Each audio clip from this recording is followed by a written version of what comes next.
pag-uusapan natin mamaya. At ito po'y maghanda sa ating pong buhay na ang buwan po ng December ay maging buwan ng kagalakan, pagpapala at kalakasan po sa ating buhay pananampalataya. Pero bago po yan, babasa po ako ng ilang talata sa Awit 105,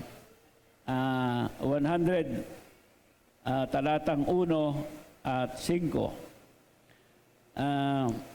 Basahin niya lang po nyo sa sa English. Ang sabi po sa Tagalog, magkaingay kayo na may kagalakan sa Panginoon, kayong lahat na lupain. Mangaglingkod kayo na may kasayahan sa Panginoon, magsilapit kayo sa kanyang harapan na may awitan. Alamin ninyo na ang Panginoon ay siyang Diyos. Siya ang lumalang sa atin at tayo kanyang bayan at mga tupa ng kanyang pastulan. Verse 4, magsipasok kayo sa kanyang mga pintuang daan na may pagpapasalamat at sa kanyang looban na may pagpupuri. Magpasalamat kayo sa kanya, purihin ninyo ang kanyang pangalan. Sapagkat ang Panginoon ay mabuti, ang kanyang kagandahang loob ay magpakailan paman, at ang kanyang pagtatapat ay sa lahat ng salit-saling lahi. Amen. So, lagi po tatandaan natin, ang humahaba ang buhay ay yung mga tao pong masasaya. Amen. At yung pong mga mapagpasalamat, ang pinagpapala po ng Panginoon ng kagalakan sa loob at labas ng kanila pong mga buhay. Kaya nga, sabi nga doon sa ating po lagi tinatalata, doon sa Kawikaan 17:22, a merry heart doeth good like a medicine, but a broken spirit dries the bone. Ang masaya daw puso ay mabuting kagamutan, ngunit ang bagbag na diwa ay tumutuyo ng buto. Kaya masayang puso, mabuting kagamutan. Kaya yung maraming iniinom na gamot, palitan ninyo, dagdagan nyo ng masayang puso, masayang anong tawag dyan? Buhay. At ang pagpapasalamat ang maging pangunahing ingredients natin para po tayo ay maging masaya. Kaya nga, pagka po isang tao ay hindi masaya, ano pong ibig sabihin noon? Malungkot siya. Oo, natural yun. At pagka po ang isang tao ay malungkot, ano ibig sabihin? Hindi siya masaya. So, ganun po lang kasimple yon. Kaya, ang gusto po ng Panginoon, ang ating pong kagalakan, tayo ay maging masasaya, at ang kagalakan po natin ay dapat po ay labas at loob. Yung pong nagmumula sa ating paglilingkod sa Panginoon. Kaya nga, ang sabi po dyan sa ating unang binasa, ay magkaingay sa kagalakan sa Panginoon, kayong lahat na lupain. So, siyempre, iba po yung kaingay na masaya, nakakabata po yun, tapos nakakaalis ng mga pasanin sa buhay. Tapos, sabi niya, paglingkuran ninyo, serve the Lord with gladness. Paglingkuran ang Panginoon na masaya. Kaya, yun po yung nais ng Panginoon sa atin, na yung pong kagalakan sa buhay, ang maging pangunahing inspiration natin kung bakit po tayo ay naglilingkod sa Panginoon. Kasi ang hirap po maglingkod sa Diyos nang tayo malulungkot. So, kinakailangan po, ang oras natin ay laging 9:15. Ayun, laging nakaganyan yung oras natin, mukha. Hindi po alas 12, anong tawag diyan? Alas 12:30. So, yun po ay oras ng kabayo, yung malulungkot, mahaba muka. So, yung alas 9:15, laging nakangiti. Amen? So, ang sabi diyan, paglingkuran ninyo ang Panginoon na may kagalakan. Kaya po tayo maingay dito, Pentecostal tayo eh. Amen? So, tapos, ang sabi diyan, magsilapit kayo sa kanyang harapan na may awitan. So, gamitin natin po yung awit na bilang tayo ay lumalapit sa Panginoon. Alam po ba ninyo, mas katanggap-tanggap, mas madaling makilos ang Panginoon pag inaawitan natin siya. Amen. Give thanks with a grateful heart. Mahal kita, Panginoon, mahal kita. So, sa buhay kong ito, so kung kayo po'y papalakpak, malakas naman ang palakpak natin sa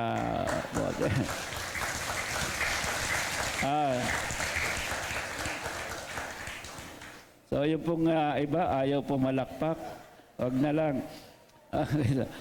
So, ngayon po, isa-isa ko lang po ito. Bakit daw po tayo ay maglilingkod na masaya? Bakit tayo lalapit na may awitan? Sapagkat alamin natin na ang Panginoon ay siya ang ating Diyos. Dapat masaya tayo. Pagka ang Diyos niyo ay Panginoon, dapat masaya. Amen? Pag ang Diyos natin si Satanas, ay dapat malungkot, magulo ang buhay pag si Satanas. Kaya pag sa Panginoon, ay laging masaya tayo. Amen. The joy of the Lord is my strength. Sabi doon sa Nehemiah, marami silang dinaanan, sa Sikaraya pala, marami silang dinaanan, pero alam po ninyo, nang sila imawit sa Panginoon, nalikha po yun, the joy of the Lord is my strength.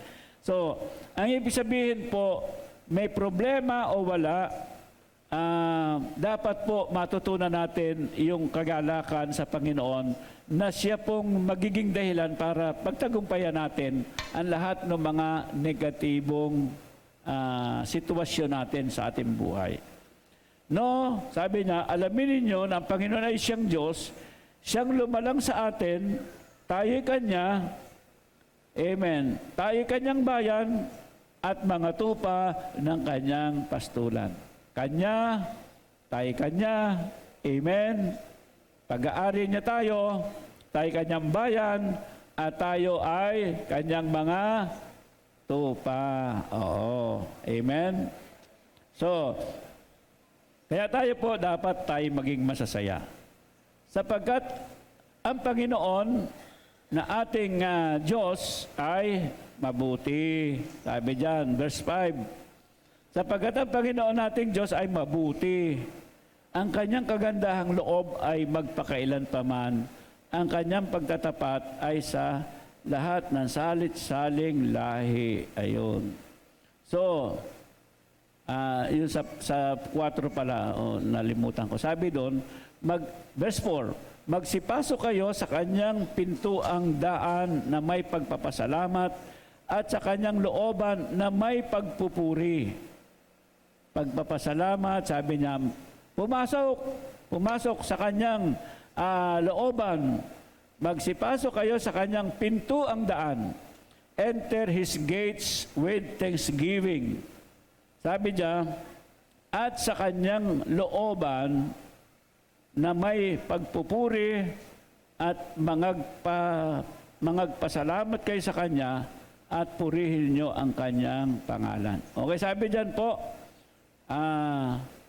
magsipasok na masaya sa mga pintuang daan na may pagpapasalamat. Kung halimbawa, kagaya po dito, dapat pagpupunta tayo sa simbahan ay tayo masaya. Amen? At maaga tayo para tayo ay kasama sa awitan. At ang sabi diyan, laging meron tayong pagpapasalamat. Pagkilala, yun po'y gratitude yun sa English. Pagkilala na ang Diyos natin ay mabuti. Ayan, the Lord is good at ang kanyang kagandahang loob ay magpakailanpaman sa atin. At ang kanyang pagtatapat ay sa lahat ng salit-saling lahi.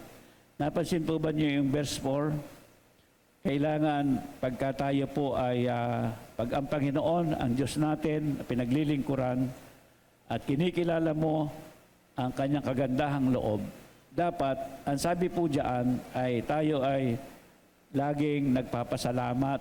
Punta tayo ng simbahan, nagpapasalamat tayo. Kaya tayo pupunta sa church, ang dahilan po ay sapagkat nagpapasalamat tayo sapagkat ang Diyos ay ating Diyos, siya ay mabuti. Amen? Amen.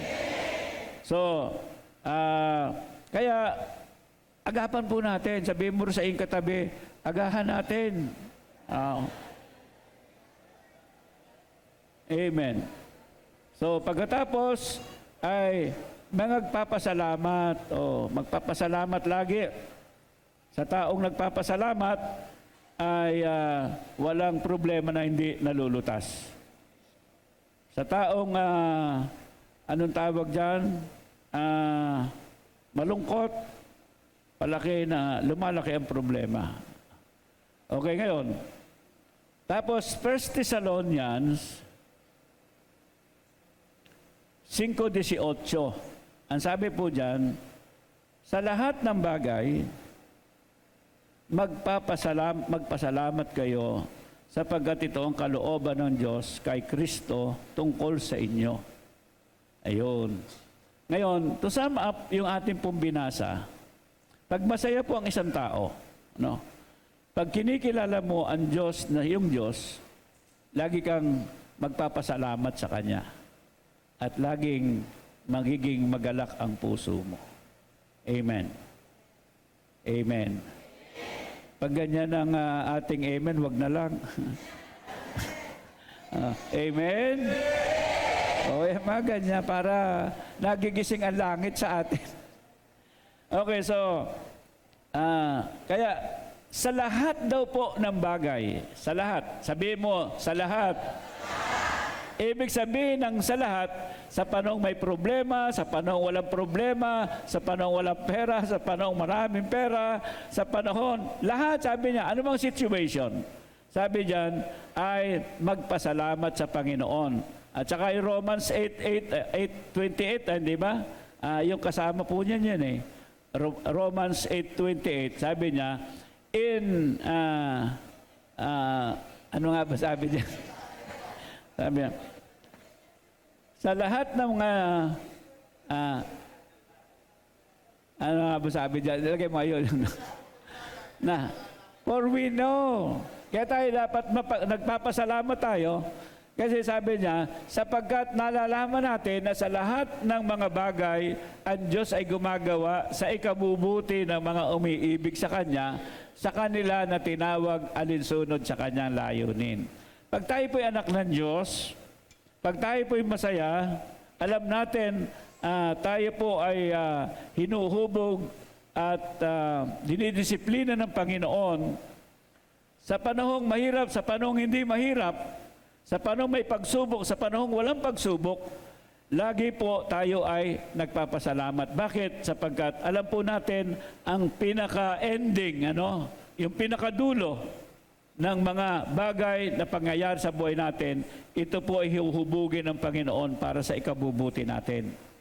So lagi niyang tandaan, anumang bagay na dumadating sa atin, ito po ay karanasan na nagbibigay sa atin ng aral upang tayo po ay tumalino sapagkat ang karanasan ang nagbibigay sa atin ng talino, hindi lang po yung nababasa natin.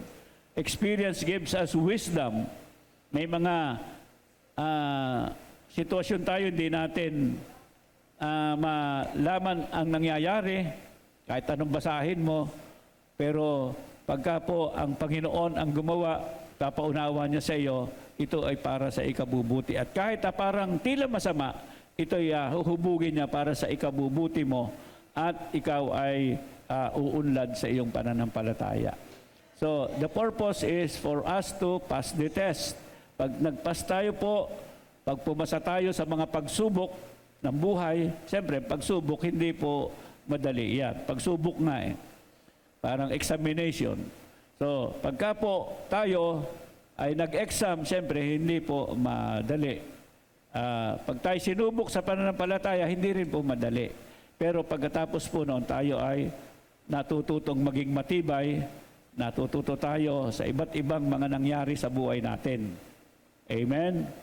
So, pupunta po tayo ngayon sa mga quotes, yung mga salawikain na makatutulong po sa atin para malaman natin ano ang kaibahan noong gratitude at saka thankfulness. Lagi ko pa sinasabi, ang pagpapasalamat po, ang ibig sabihin po niyan ay thankfulness. Ayun. Ang gratitude po, ang ibig sabihin niyan ay pangloob na pagpapasalamat. Yung pong thankfulness, ito, pag ako'y halimbawa, pagka may ibinigay sa iyo ang isang tao, pag ikaw ay may espiritu ng pagpapasalamat, maliit o malaki yon, ay papasalamatan mo. Amen. Ay, salamat sa iyong kagandahang loob, salamat sa kabutihan mo. Amen. Yung po, thankfulness po yon. Pero kapag ka po yung pagpapasalamat na yon ay nagbunga sa iyo, nang ikaw naman ang magbabalik ng magandang bagay sa isang tao, yung po yung gratitude. Utang na loob. Kaya, sabi po dito, yung ating unang quote, ang kaibahan po ito, lagay mo yung quote. Thankfulness is the beginning of gratitude. Gratitude is the completion of thankfulness. And thankfulness may consist merely of words. Gratitude is shown in acts, in our action. Nasaan na? Ha? Ayaw? Ayaw. Yung quotes, hindi yata napunta. Ayun, ang numero. Ano ba yun? Ayun, no? Ang pagpapasalamat daw, ang simula ng pagtanaw ng utang na loob. Kumbaga sa Tagalog. Pagkatapos, ang utang na loob daw, ang siyang kumukumpleto sa ating pagpapasalamat. Amen. So, sa Diyos, tayo nagpapasalamat sapagkat binigyan niya tayo ng buhay o tayo ay iniligtas niya. Salamat. Ngayon, yung pagpapasalamat na yon, gagawin nating aksyon. Maglilingkod tayo ng tapat sa Panginoon. That is gratitude. Amen? Kung puro pasalamat lang, hindi ka naman naglilingkod sa Diyos ng tapat, bali wala po yung pasalamat, 50 lang yon, kulang ng 50. 50-50 yan eh. Kaya yan po, sa Tagalog, talagang parehong pasalamat po ang ibig sabihin niyan. Pagkatapos sabi niya, thankfulness may consist merely of words, gratitude is shown in action. Ang pagpapasalamat daw po ay ipinapahayag sa pamagitan ng ating mga bibig, yung mga salita natin. Pero, nakukumpleto po yan, ang kahulugan niyan, kung tayo po ay, ang sabi niya, ipinapakita na natin ito sa ating aksyon. Ngayon, kaya nga, sabi niya, enter His gates with thanksgiving in our hearts. Purihin, magpasalamat ang Panginoon, paglingkuran siya na may kagalakan. That is our gratitude. Yung po yung kaibahan noon, na tayo salamat na salamat sa Panginoon, pero hindi naman tayo nagiging masayang maglingkod sa Diyos. Yung po ay walang gratitude.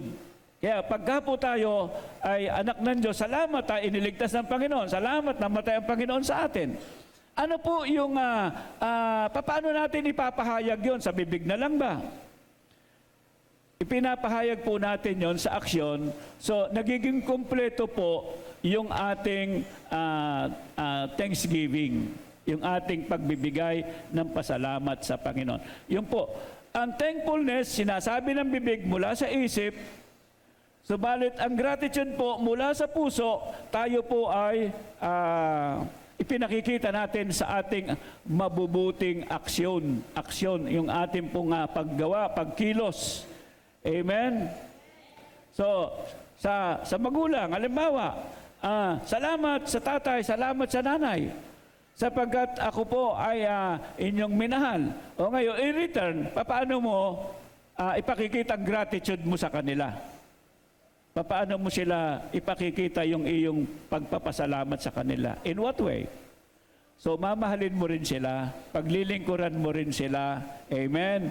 I-honor mo rin sila, at pagka in-honor mo yan, siyempre, bibigyan mo ng pera yan. Amen? Amen. Hallelujah. Double honor. So, napansin pa ba ninyo na pagka binigyan nyo ng pera yung tatay nyo, nanay nyo, sumasaya? Ano? Pero pagka puro pasalamat, sabi niya, pasalamat lang yung makakain ko ba yung pasalamat? Pero yun po yung pong simpleng niyan. Pagka ikaw ay, halimbawa, papasalamat ka sa Diyos, maglilingkod ka sa Kanya ng tapat. At paglilingkod na nagpapasalamat na masayang buhay. Masaya. Kaya, alam nyo, pagka tayo lahat ay masaya dito, lagi tayo magsisimula na alas 8, nandito kayo lahat. At pag umawi tayo, lagi tayo sumasayaw ng masaya. Okay, sumunod yung quote natin. Gratitude is the inward feeling of kindness received.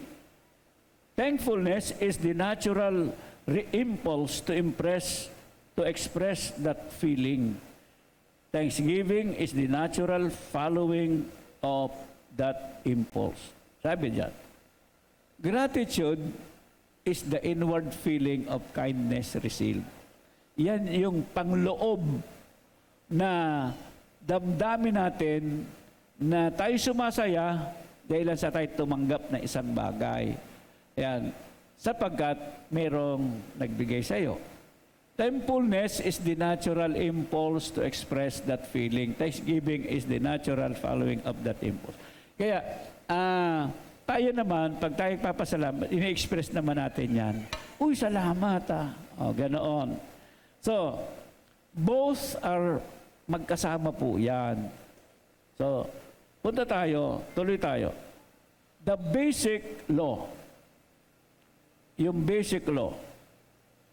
Sabi po dyan, a basic law, the more you practice the art of thankfulness, the more you have to be thankful for.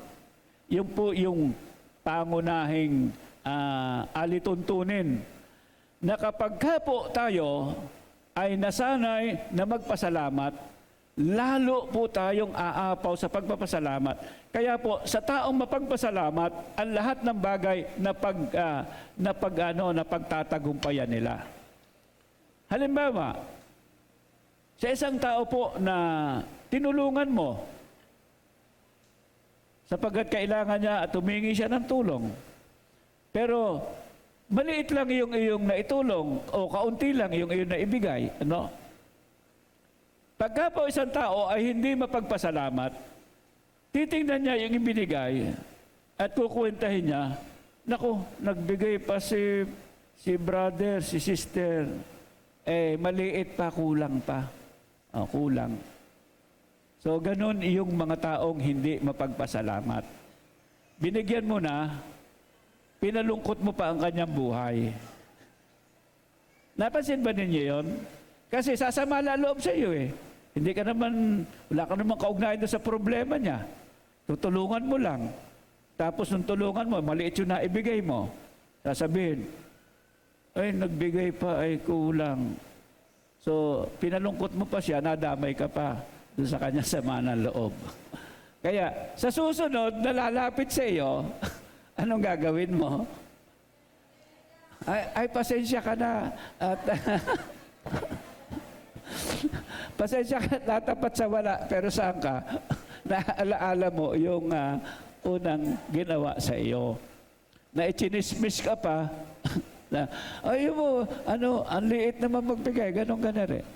Kaya sabi ng Panginoon sa 5:18 ng Tesalonica, sa lahat, sabi natin, sa lahat ng bagay, sabi niya, tayo magpasalamat sapagkat ang pagpapasalamat daw ay kalooban ng Diyos sa atin.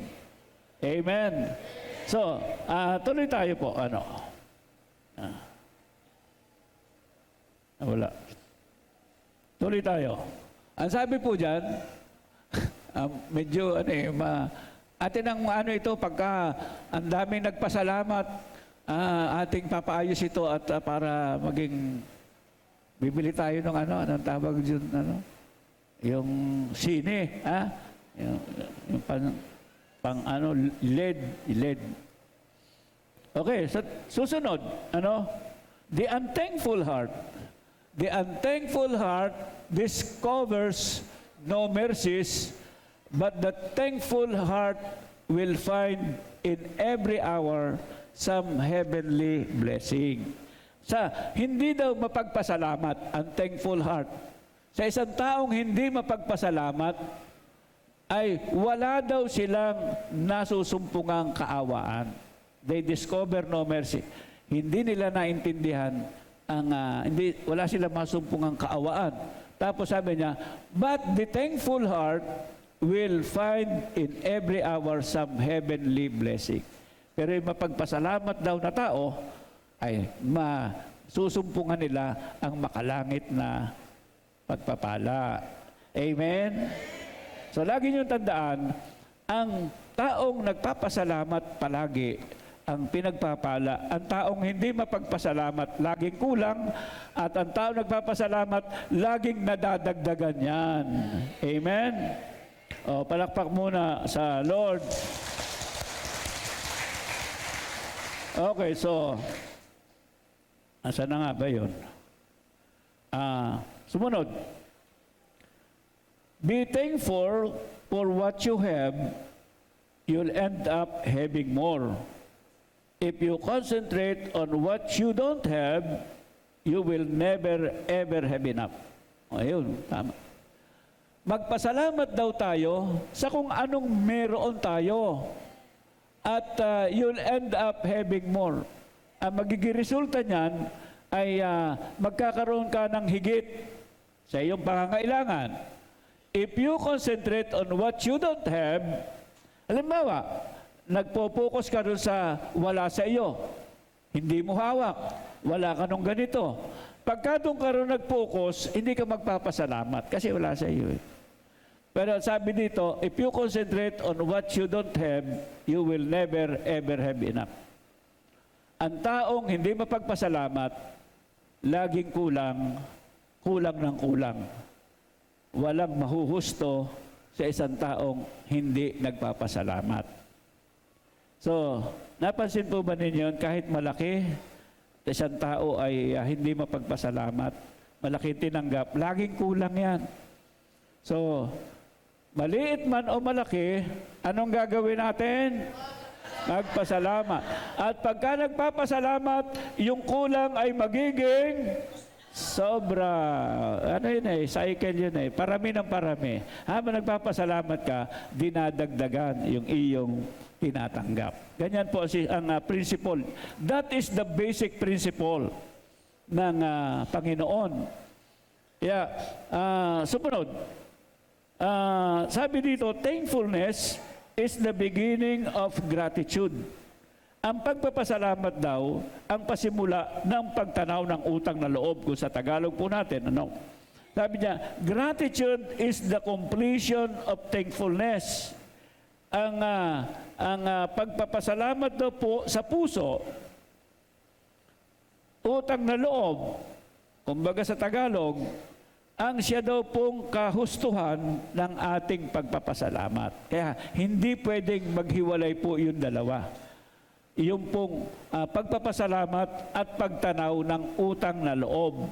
Amen. Gratitude. Kaya nga, thankfulness may consist, sabi niya, merely of words, gratitude is shown in our action. O, yun yung kaibahan, yung pinaliwanag natin kanina. So, pangalawa, learn to be thankful for what you already have while you pursue all that you want. Mag-aral daw tayo na magpasalamat kung anong mayroon tayo habang hinahanap natin yung mga bagay na wala sa atin. Sa lahat ng mayroon tayo, tayo po ay magpapasalamat habang hinahanap natin yung ibang bagay na wala sa atin. Amen? Okay, so, yun po yung una natin, thankfulness. Pangalawa, is about gratitude. Una, sabi po dyan, gratitude is the energy of faith. Ang pagtanaw daw ng utang na loob o yung gratitude, pagkilala ng ating pagpapasalamat, ito daw po ay energy, lakas ng ating pananampalataya. Kasi po, yung atin pong pananampalataya, ang ibig sabihin po, action word, ang pananampalataya.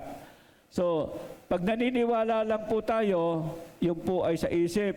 Pero pagka po tayo nananampalataya, yun po ay meron ng aksyon. Amen? Kaya nga, uma-aksyon po tayo sa mga taong walang pananampalataya. Di siyempre, tamad yan. Walang gawa yan, wala. Hindi siya umaayon dun sa kalooban ng Panginoon. So, kaya nga, ang pananampalataya po, anong sabi? Ito'y kapanatagan ng mga bagay na hinihintay. Ito'y katunayan ng mga bagay na hindi nakikita. Sa 11:1 ng Hebreo. Kasi po, yung gratitude po, nasa puso yan. Nasa puso. Pero pinaniniwala natin yung masaganang pagpapala ng Panginoon sapagat tayo po ay nagpapasalamat na lagi sa Diyos. Amen. Hallelujah. O, sabi natin, hallelujah. Asa na ba ito? So, gratitude. Sumunod. Sabi diyan, gratitude makes sense for our past, brings peace for today, and creates a vision for tomorrow.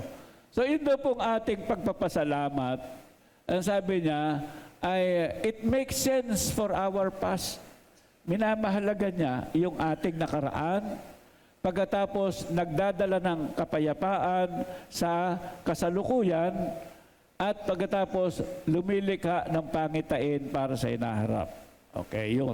So, make sense for our past, hindi tayo nagiging bitter sa ating nakaraan. So, natututo tayo sa mga nangyari sa ating buhay sa nakaraan. Amen? Pagkatapos, nagbibigay ito ng kapayapaan sa kasalukuyan na buhay natin. At ito ay lumilikha ng pangitain para sa hinaharap. So, nakikita niyan na magiging maganda ang buhay mo sa hinaharap. Bakit? Sapagkat ang pagpapasalamat po, yung thankfulness and gratitude, ito po ay pag-secure ng atin pong hinaharap sapagkat ito po yung basic law ng Panginoon na kapag ikay mapagpasalamat, pagka maglilingkod ka ng tapat, at pagka kinikilala mo ang mga ginawa ng Panginoon sa buhay mo, magiging matapat ka at patuloy na magpapagamit ka sa Panginoon. And of course, sabi sa Job, ano yung ating talata sa Job? 36:11. Balik muli yun doon. Job 36:11. Ito po ang dahilan kung bakit ang taong mapagpasalamat ibinibless ng Panginoon. Ang sabi po ron, kung ikaw ay, kung sila ay makinig, sa English po yan, sabi dyan sa English, if you obey and serve Him, you will spend your days in prosperity and their years in pleasures. Kaya, yun po hinaharap natin. Sabi niya, kung ikaw ay sumunod at ikaw ay maglingkod, gugugulo nila ang kanilang mga araw. Saan? Sa kasaganaan at ang kanilang mga taon sa kaginhawahan. So, basic law po yan. Kaya kung hindi ka mapagpasalamat, wala kang aasahang future sa hinaharap. It creates, sabi diyan, vision sa hinaharap. Amen. So, sumunod. Ang sabi diyan, the discipline of gratitude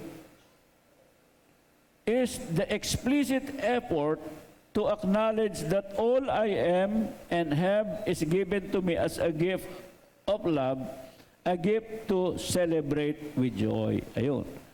Ang disiplina daw po, ng pagtanaw ng utang na loob na may pagpapasalamat, ito po yung, ba sa Tagalog, explicit? Ha?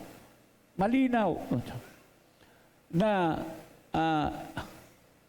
explicit effort to acknowledge na malinaw na yung effort, yung sisikap na kilalanin na ang lahat ng mga bagay na meron ako na ibinigay sa akin bilang kaloob ng pag-ibig ay regalo sa akin. Ayan, gift to be regalo na ipagdidiwang na may kagalakan. Ayun. Bahala na kayo. Mahusay naman kayo sa English dyan eh.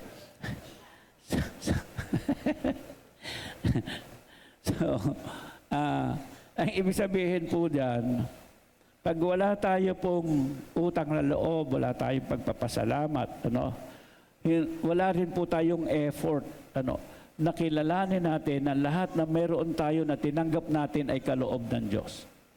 Pag niregaluhan kayo, maliit o malaki, pasalamatan ninyo. At pagka po ganoon, ise-celebrate ninyo, magiging masaya kayo na i-celebrate ang mga ibinigay sa inyo. Amen. So,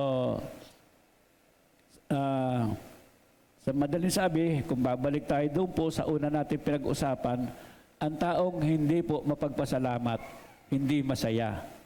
Amen. Ang taong laging nagpapasalamat ay nagdidiwang na mayroong kagalakan. Amen. Amen. Okay, so, punta tayo doon sa action of thankfulness. Yung nga, gratitude, gratitude pa rin to. Sabi diyan, giving is an expression of gratitude for our blessings. So, ang nagiging po niyan, bunga, masaya na paglilingkod, masaya na pagpapasalamat, pagkilala na ang Diyos, binigyan tayo ng regalo. O kaya sa Paskong ito, lagi tayong maging masaya. Bakit? Sapagkat Pasko nga. At ang Panginoon ang siyang pinaka-sentro ng Pasko. Pero kaya po, ang expression po ng pagpapasalamat sa Diyos, it's always giving. Ano man bagay na may bibigay natin na ikatutuwa ng iba, yan po ay mabuting gawa. So, you cannot love without giving and you cannot give without loving. So, hindi ka raw pwedeng umibig na hindi ka nagbibigay. Okay? Kaya, pagka sinasabi mo isang tao ay minamahal mo, siyempre, bibigyan mo siya ng anumang bagay na ikatutuwa mo. Pagkatapos, gagawin mong any sacrifice, na siya ay mapaligaya mo. Kaya yung mga magulang, dahil sa mahal niya yung mga anak nila, di ba? Pagka nag-aaral, pag nag-aaral sila, puro bigay ang magulang, puro bigay, puro bigay. So, ang dahilan po ay sapagkat mahal nila yung kanilang anak. Yung mga apo ko, alam po yan, pagka ako manghihingi sa akin yan, halik-halik na nakaharap sa'yo, ngingiti sa'yo, sasabi ko, magkano? Alam mo na. So, you cannot love without giving, you cannot give without loving. Kaya dapat ang mga mananampalataya, mga lolo, mga tatay, dapat may pera tayo. Amen? Kasi pag wala kang pera, walang kabuhay-buhay.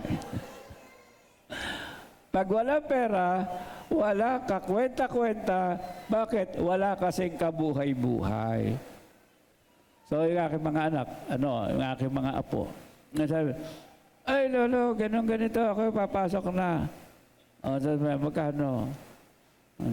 Ganyan daw, 2,000. So, ibig sabihin, you cannot love without giving, you cannot give without loving. So, naging masaya sila pagka meron tinatanggap. Kahit naman sino di ba? Bigyan ko kayo ngayon na 1,000. Sinong hindi magiging masaya? Nga, anuin ko kayo. Bigyan ko kayo ng,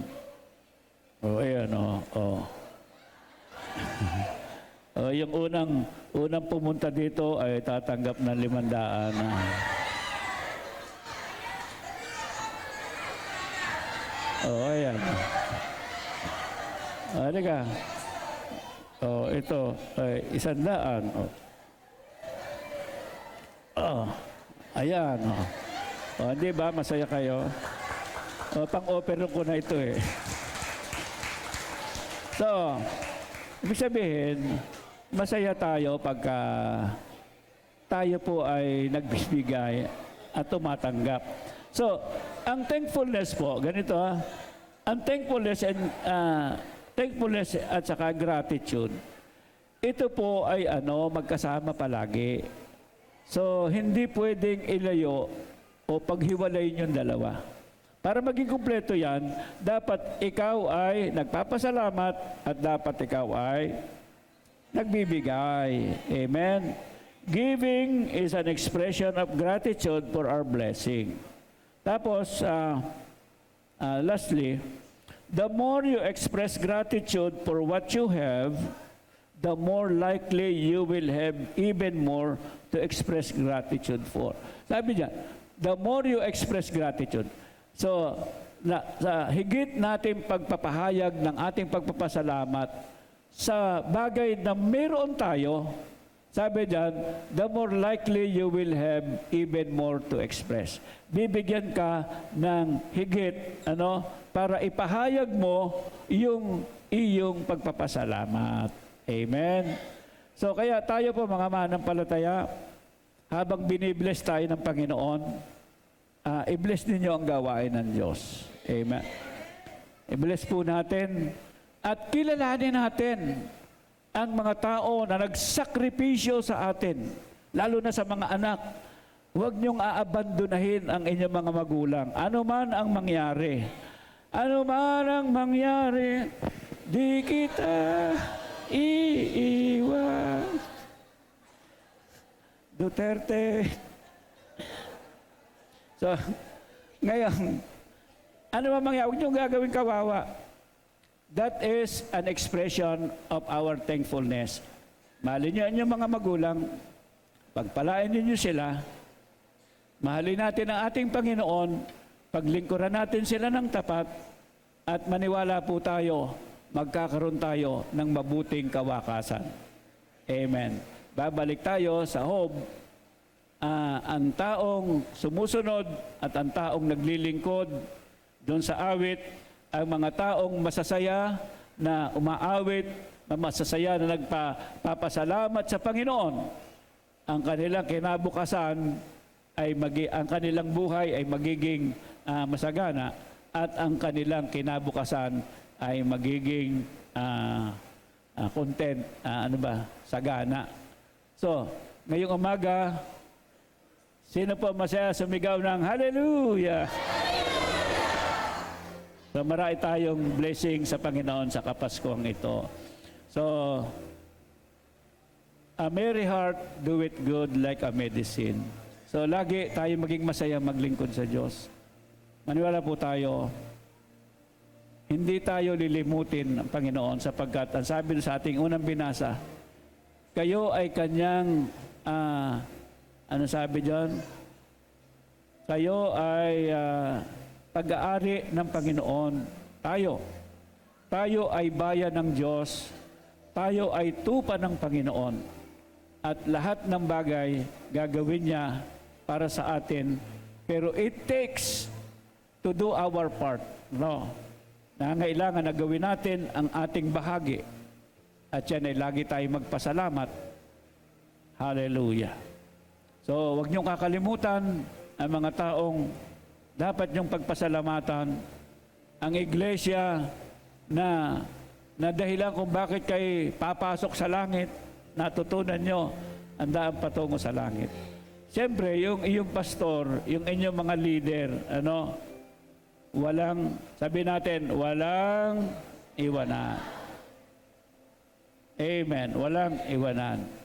So, kaya ko po sinasabihan kasi birthday ko na sa December 10. Pakainin ko kay lahat.